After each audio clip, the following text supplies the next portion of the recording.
సభకు నమస్కారం. దిశంతు మే దేవ తదా త్వదీయ దయాతరంగానుచరా కటాక్ష శ్రోత్రేషు పుంసామృతం క్షరంతి సరస్వతీ సంస్కృతామతి.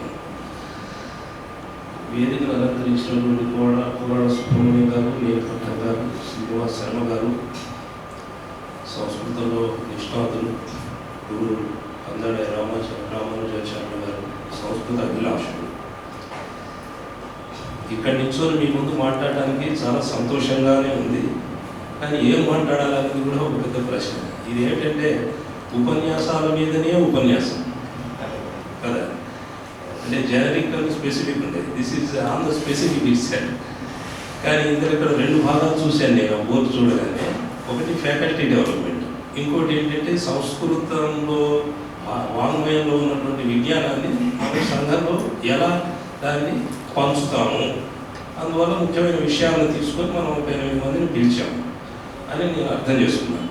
ఈ ఫ్యాకల్టీ డెవలప్మెంట్ ప్రోగ్రామ్ అనగానే అది ఒక పెద్ద 3 రోజులు సెమినార్ పెడతారు దాని మీద.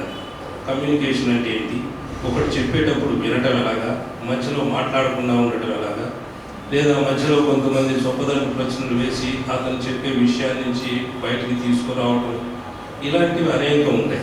వీటన్నిటిని మనం ఫ్యాకల్టీ డెవలప్మెంట్ ప్రోగ్రాంలో చెప్తాము. How to attract the attention of the audience, మన ఎక్స్ప్రెషన్ ఎలా ఉండాలి, అది చెప్తే ఒక విషయాన్ని చెప్పేటప్పుడు కూడా దాని ముఖ్యమైనటువంటి ఆబ్జెక్టివ్ ఎలా చెప్పాలి, దాన్ని సపోర్ట్ చేసుకోవడానికి మనం ఎలా ఉదాహరణ రూపంగా ఎలా చెప్పాలి అన్నది ఇది.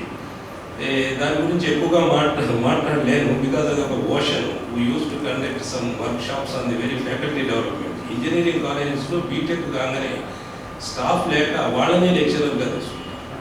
నేను అలా ఫ్యాకల్టీ డెవలప్మెంట్ ప్రోగ్రామ్కి యాజ్ ఎ గెస్ట్ వెళ్ళాను. ముగ్గురు వెళితే మీ పేరేంటి, బయోడేటా ఏంటి అంటేనే that lady could not express. ఎందుకంటే అక్కడ అందరూ ఇంగ్లీష్లోనే మాట్లాడాల్సి ఉంటుంది, లేదా తెలుగులోనే చెప్పొచ్చు అనుకోండి. బట్ ఆమెకు విషయం తెలుసు, ఆమె విషయం చాలా ఉంది, సబ్జెక్ట్ మీద నాలెడ్జ్ ఉంది. She pass with distinction the BTech, but the way in which she communicated it was very difficult. Because అది ముఖ్యం కదా, మనం చెప్పింది ఇంకొకటి అర్థం కావాలి కదా. సో దీని కొరకు సెపరేట్ డివైడ్ చేసి నిహారిక ట్రైనింగ్ ఇన్స్టిట్యూట్ అని దాని ద్వారా వెళ్ళి ఇంజనీరింగ్ కాలేజెస్లో కొత్తగా చేరినటువంటి లెక్చరర్స్కి వేరియస్ టెక్నిక్స్ ఇంపార్ట్ చేయడం జరిగింది.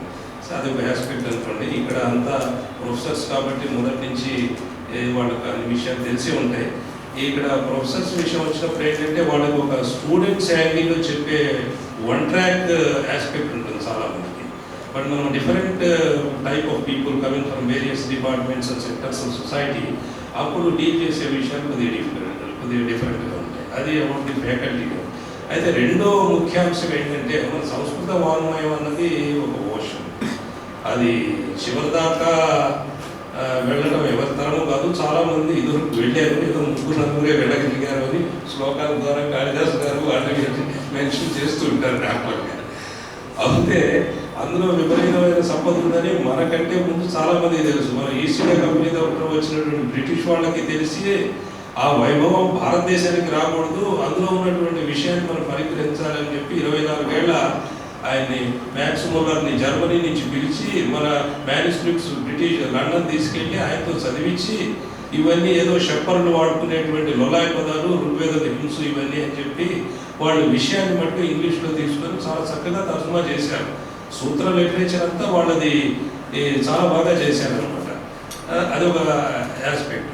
తర్వాత ఈ సంస్కృత వాంగ్మయంలో ఎంత డెప్త్ ఉంది అంటే any specialist he can find something from that.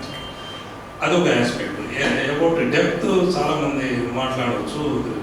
అది నాకు అందులో పెద్ద డెప్త్ లేదు. ఏదో దాని మీద అభిలాషతోటి రిటైర్ అయిన తర్వాత ఇంగ్లీష్ మీడియంలో సంస్కృతం నేర్చుకునేవాడిని.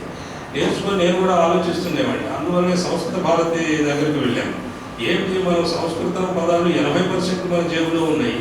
వాక్య నిర్మాణం కూడా అది మన ప్రాంతీయ భాష శైలిలోనే ఉంటుంది. అయినా మనం ఎందుకు మాట్లాడలేకపోతున్నాము? అసీతి ప్రతిశతం శబ్ద సంస్కృత శబ్ద ప్రతి ప్రాంతీయ భాషాయాం సంతి. వాక్య శైలి అవి సమాన హేయవ అభ్యాస అభావేన వక్తుం చేరుకుంటుంది. అయితే ఇంకొకటి, సంస్కృత వాంగ్మయంలోది సంస్కృతంలో చెప్పాలంటే మిగతా వాళ్ళందరికీ సంస్కృతం రావాలి, అర్థం ఈ ఇంగ్లీష్ వాళ్ళు ఏం చేశారు, సంస్కృతం నేర్చుకోకుండా తెలిసిన వాడిని ఒకటి పెట్టి మొత్తం ట్రాన్స్లేషన్ చేయించారు. వాళ్ళు అంతా ఇంగ్లీష్లోనే సంస్కృత విషయాన్ని ఇంగ్లీష్లో బాగా నేర్చుకున్నారు.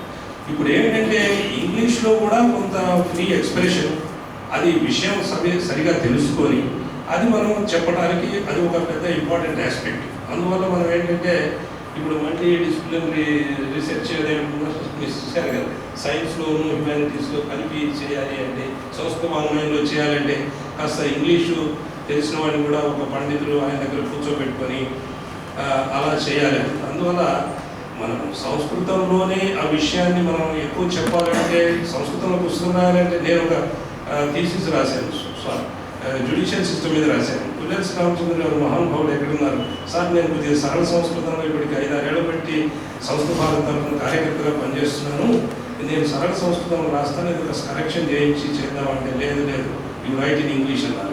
ఫస్ట్ ఇంగ్లీష్లో రాయి, తర్వాత నువ్వు సరళ సంస్కృతం తెలుగు ఎందులోనే చేసుకోవచ్చు, నీ పుస్తకం చూడరు, ఫస్ట్ ఇంగ్లీష్లో రాయి అంటే నేను ఎందుకు చెప్తున్నానంటే, సపోజ్ మనకు కొంతమంది తెలుగులో చాలా బాగా మాట్లాడతారు, అలా మాట్లాడగలిగేటువంటి మీడియం ద్వారా మన సంస్కృతంలో ఉన్నటువంటి వాంగ్మయాన్ని, ఒక ధ్వని ఉంది, వ్యాకరణం ఉంది, అసలు ఇప్పుడు కంప్యూటర్లోకి బేసిక్ లాంగ్వేజ్ మన సంస్కృత గ్రామర్, అది వాళ్ళు కనిపెట్టారు, మనం తెలుసుకోవడం వాళ్ళు కనిపెట్టిన తర్వాత మనం ఓహో అలాగా అని వెనక్కి తిరిగి చూసుకుంటాం.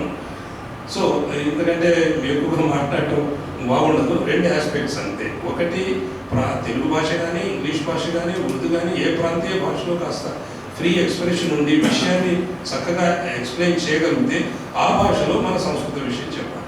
ఈవెన్ సంస్కృతం కూడా పండితులు మన వాళ్ళు ఎక్కడికో తీసుకెళ్ళారు, ఎవరికి అందరం. ఇవాళ రేపు వైజ్ఞానికంగా సిలబస్ తయారు చేశారు, ఆగస్తు ఉపయోగిస్తూ కథం భవతి భవత కార్యక్రమ సమ్యక్ ప్రశస్తివా ఇట్లా ఇలా అనేసరికి ప్రతి వాటికి ఇంత తేలిక సంస్కృతం మాట్లాడతాము అనేటువంటి ఒక వ్యూ వస్తుంది. ఆ విండోలోకి వాడిని ప్రవేశపెడితే చాలు, మనం ఏం చెప్పవసరం లేదు.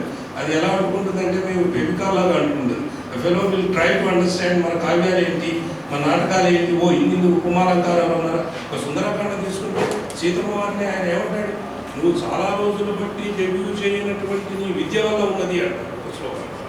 సో అనేక విధాలుగా అనేక ఉపాధులు అవన్నీ కూడా సొసైటీలో మోర్ యూస్ఫుల్.